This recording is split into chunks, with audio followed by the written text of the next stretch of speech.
Aku balik lagi.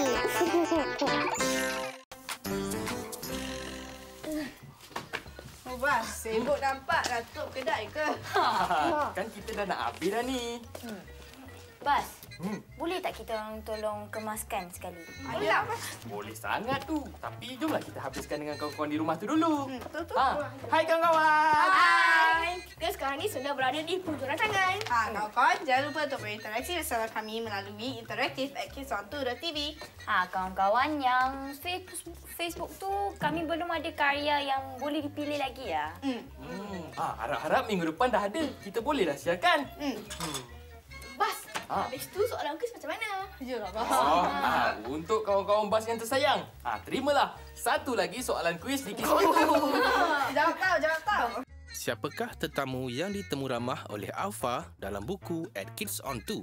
Namakan satu makanan kegemaran African Ball Python.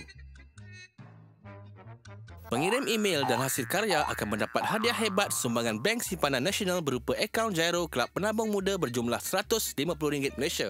Hamper buku cerita yang terbaik bernilai RM120 Malaysia sumbangan Karnadia. Voucher Da Vinci Creative Kids iaitu pendaftaran percuma dan baju tea dengan nilai RM100 Malaysia. Voucher chip biskut Famous Amos bernilai RM20 Malaysia serta cenderahati istimewa Kids on 2 berupa sehelai baju tea. Pastikan setiap penyertaan mempunyai butiran lengkap seperti berikut: nama penuh, nombor kad pengenalan, alamat penuh dan nombor telefon ke alamat Kids on 2 nombor 31 Jalan DBP Dolomite Business Park 68100 Batu Caves, Selangor Darul Ehsan, atau emailkan ke interaktif@kidsontu.tv. Tunggu apa lagi? Hantarlah segera. Kalau korang tahu jawapan, hantarkan ke alamat ini atau emailkan ke interaktif@kidsontu.tv. Baiklah kawan-kawan. Itu saja Kids on 2 untuk hari ini. Jumpa lagi minggu depan. Bye.